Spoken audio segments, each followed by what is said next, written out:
Merci de votre fidélité, mesdames et messieurs. C'est Ça fait débat, votre émission que vous attendez. Alors, beaucoup de sujets font la une, mais on en a sélectionné quelques-uns, quelques thématiques.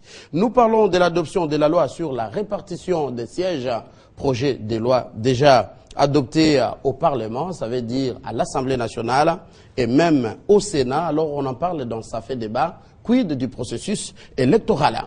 Et puis nous allons partir un peu à l'international tout en restant en République démocratique du Congo avec la situation des chefs d'État dans la sous-région des Grands Lacs, au Burundi avec un chef d'État qui est déjà au 3e mandat, au Rwanda où Paul Kagame avec la population qui est d'accord qu'il change la constitution, au Congo-Brazzaville, déjà le consensus entre l'opposition, la majorité et la société civile. Qu'en est-il de la RDC avec beaucoup de déclarations, déjà avec les mouvements pour le renouveau de Clément Kankou qui a demandé à la Cour constitutionnelle l'annulation de ce projet de loi, et pour les MLC, pas de combine pour un autre mandat, donc pour un 3e mandat en République démocratique du Congo. Alors on en parle dans Ça fait débat avec des invités qui sont sur ce plateau, ces acteurs politiques. Papi Tamba, vous êtes du PPRD. Merci d'avoir répondu à notre invitation. Merci, M. Mathieu. Et à vos côtés, c'est le député national Crispin Ngoy, également de la majorité présidentielle. Merci d'être venu. Merci. Et face à vous, il est porte-parole de l'envol. Monsieur Nicolas Lenga, vous tenez votre micro. Et bienvenue. Merci. Et à vos côtés, il est juriste, acteur politique indépendant, Laurent Onyemba, habitué de Ça fait débat. Merci d'être venu, Laurent. Merci, cher ami Mathieu. Ah, voilà. Alors, j'aimerais commencer par les députés nationaux. Vous êtes parlementaire. La loi sur la répartition des sièges vient d'être adoptée, sans débat. On va entrer un peu dans les détails. C'est quoi la suite du processus électoral? Ça veut dire que le calendrier de la CENI reste maintenu tel que publié? Je ne saurais pas, merci Mathieu pour la question, je ne saurais pas parler de calendrier de la CENI, puis c'est une institution tout à fait indépendante. Et parlons du projet de loi. Et vous savez que l'Assemblée nationale a été en session extraordinaire et il y avait 3 matières qui étaient prévues, parmi lesquelles le projet de loi portant répartition des sièges. Et au niveau de l'Assemblée nationale, tout s'est bien passé, on a voté la loi. Comme de coutume, il fallait que cette loi ou ce projet de loi puisse aller d'abord au Sénat, qu'il soit voté au Sénat, au cas où il serait voté en termes divergents, en termes différents, à ce moment-là, ça ferait appel à ce qu'on appelle la commission mixte paritaire, pour que nous puissions harmoniser les points de vue avant d'envoyer chez le chef de l'État pour la promulgation. Il s'est fait que, au Sénat, où c'est parti, le dernier jour, pratiquement de la clôture de la session, le Sénat n'a pas pu, il a voté la loi, mais le quorum n'a pas pu, le quorum de décision, bien sûr, le quorum de vote n'a pas pu être atteint, et c'est ainsi qu'ils n'ont pas pu tirer la conclusion. Mais ils ont reconvoqué une autre, pratiquement session, ce qui n'est pas interdit, et ils ont voté à l'unanimité. Ce qui est intéressant, qu'ils l'ont fait dans le même terme que l'Assemblée nationale. Et ils ont fait rapport au bureau. Maintenant, il ne reste qu'à expédier ça au niveau. Ou je reformule ma question autrement, vous avez encore 1 minute. Ouais. Cette précipitation de la majorité à faire adopter la loi, ça change quoi ça? Il n'y a aucune précipitation. Vous savez que nous sommes à la période électorale. Le calendrier est là. Il ne faut pas que la CENI puisse accuser le Parlement pour n'avoir pas mis à sa disposition les agrégats nécessaires. Alors, parmi les agrégats nécessaires, il y a la loi portant répartition des sièges, puisque nous allons aux élections locales. Donc, il était tout à fait normal que le Parlement puisse mettre toutes les batteries en marche pour mettre à la disposition de la CENI la loi nécessaire. Donc, il n'y a pas eu quelque chose à cacher. C'est une vie normale qui permet à ce que la CENI puisse bien faire son travail. Donc, tout est OK. On a envoyé chez le chef d'État pour promulgation. Le chef va promulguer et la CENI, puisqu'on n'est pas en dehors du calendrier jusque-là, je crois que la CENI prendra toutes les dispositions pour continuer sa bonne marche d'organisation des élections. D'accord, honorable. 2 minutes et 30 secondes. Alors, on vous prend, Nicolas Lenga. Vous êtes de l'opposition. La loi sur la répartition des sièges est passée au Parlement. Quid du processus électoral. Vous craignez quoi à l'opposition? D'abord, j'aimerais réagir sur 2 axes. D'abord, par rapport à la façon de faire à cette fameuse convocation de la session extraordinaire. J'aimerais dire ici que cette convocation est d'abord irresponsable, irrégulière, mais aussi inconstitutionnelle. Selon la loi. Tenez, la Constitution ne permet pas, et je mets quiconque au défi, qu'il y ait 2 fois session extraordinaire entre 2 sessions ordinaires. Importe les urgences. La Constitution ne le permet pas. Segundo, les règlements intérieurs des 2 chambres, Sénat et Assemblée nationale, veulent que, lorsque la session extraordinaire que l'on a convoquée n'a pas pu épuiser une matière, que cela soit inscrit à la session ordinaire et cela soit inscrit en priorité. Donc, il n'y avait pas besoin de reconvoquer une autre session extraordinaire quant à ceux. Mais aussi, nous savons tous que, en vacances parlementaires, les députés et les sénateurs doivent aller dans leurs juridictions respectives pour s'entretenir avec la base. D'accord. Encore une minute. Et donc, le règlement intérieur veut que cette descente dans les bases respectives prenne au minimum 30 jours. Et la façon de faire, de convoquer 2 sessions extraordinaires successives, empêche aux électeurs, donc à la base, de s'entretenir, d'entrer en contact avec leurs élus, mais empêche à ces élus-là d'exercer leur devoir républicain qui est de s'entretenir avec la base et de se ressourcer.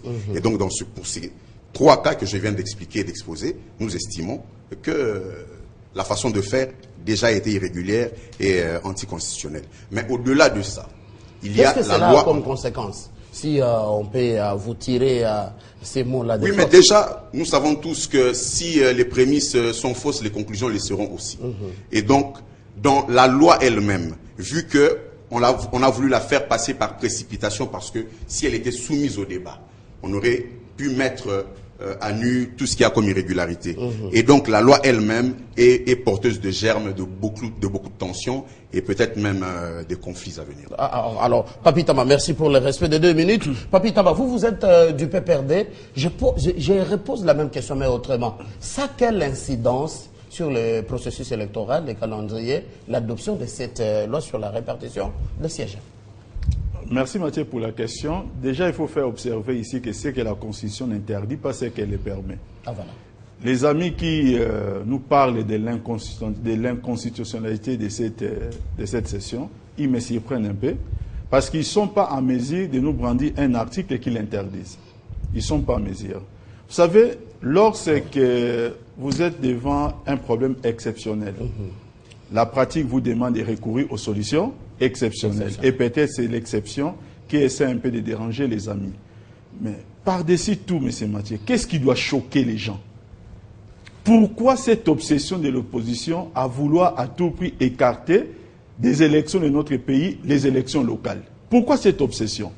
C'est-à-dire, si cette session extraordinaire était convoquée pour favoriser une disposition de l'élection présidentielle, les amis allaient faire toutes les télés. Ils allaient faire pour trouver des arguments, même diaboliques, pour pouvoir les soutenir. À chaque fois que nous parlons élection locale, les amis ici, ils nous présentent ça comme si on était en train de prendre une arme pour braquer vers eux. Mais comprenons, les chers amis, que lorsque le Parlement ou le Sénat adoptent la loi, c'est pour l'intérêt de tout le monde. Les élections les élections seront organisées à jeu égal. Monsieur Mathieu, la CENI met en place un calendrier que nous acceptons tous au début. La CENI présente 22 ou 23 contraintes, si j'ai bonne mémoire. En présentant ces différentes contraintes, la CENI maintenant demande aux différentes institutions d'être responsables pour essayer d'élaguer une par une les différentes contraintes afin de réunir les conditions d'organiser ces élections.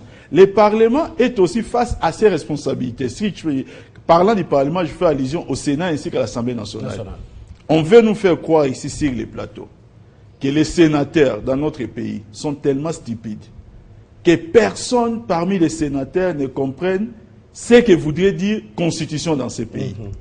On veut nous faire croire... Mais ce sont des sénateurs de la majorité, il faut... Je suis en train de vous dire ceci. L'opposition n'était pas là. Le bureau a été présidé de la même manière que le bureau du Sénat a toujours été présidé. N'essayons pas d'aller dans un autre sens. On veut me faire croire que le président Kengo est tellement stupide qu'il ne connaît rien de la Constitution, comme aussi il ne sait pas l'interpréter. Voilà au moins la lecture qu'on essaie de nous donner. Chers amis, nous vous le disons, nous le disons et nous les redisons. Ne pensez pas que les bonnes idées dans la vie sont nées dans vos cerveaux. N'ayez pas cette précipitation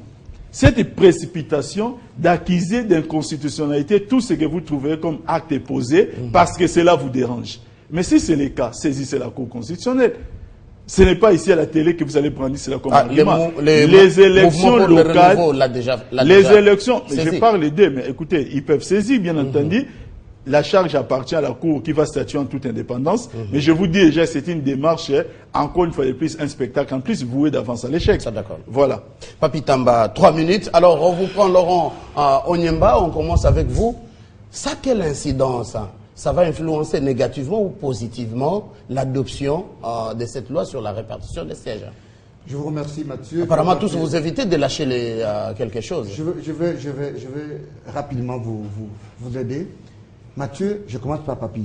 Papi, je voulais vous rassurer qu'aujourd'hui, vous m'avez surpris désagréablement. Parce que vous avez parlé pendant 3 minutes, mais vous avez décelé 4 contradictions. La première contradiction, cher ami Papi, au même moment que vous dites au président Kengo, vous lui donnez le pouvoir d'interpréter la Constitution, au même moment que vous citez la Cour constitutionnelle. Cela ne marche pas de pair. Dans ce pays, il y a un juge constitutionnel qui a une mission. Je ne suis pas un enseignant, vous me l'avez interdit l'autre fois, je mets une parenthèse. Deuxième chose, au-delà de la Constitution, il y a des règles, il y a des règlements dans notre pays. Il y a une dimension, je vous l'ai dit, politique et juridique qu'il faut respecter, les cadres juridiques. La Constitution, si elle est muette, elle donne la possibilité aux autres sources de loi. De ce côté-là, vous m'avez toujours refusé que je vous dise que je suis un enseignant de droit, mais il y a une sorte d'échiquier de valeurs. Constitution, jurisprudence, règlement. Et alors, si la Constitution est muette, référez-vous toujours aux autres textes de droit. Je ne vais pas rentrer dans le débat sur le sexe des anges. Le plus important, parce que tout le monde a déjà dit et a bien parlé, mais nous ne voulons pas dire ici que les élections locales, municipales et communales, quoique c'est la démocratie à la base, conduit au glissement. C'est toute l'intelligence. Ah, ça commence à venir. C'est toute l'intelligence des propos que vous avez entendus du ministre en fonction de notre gouvernement, en disant qu'il n'y a personne qui puisse gérer le Congo aujourd'hui si ce n'est pas le président Kabila. Heureusement, je suis comblé parce que Joseph Kabila ne l'a pas encore dit. Mais je vais prendre un exemple, juste une petite parenthèse. Allez au Katanga, regardez ce que Moïse Katumba a fait, il est de la majorité. Est-ce que ce monsieur-là ne peut pas gérer aujourd'hui le pays? Est-ce que vous ne voyez pas que le Katanga est devenu petit pour Moïse Katumbi? Pourquoi lui-même qui est de la majorité? Mais on va me reprocher de Moïse, mais allez à Bakongo, Yambadou, est-ce qu'il n'est pas de la majorité?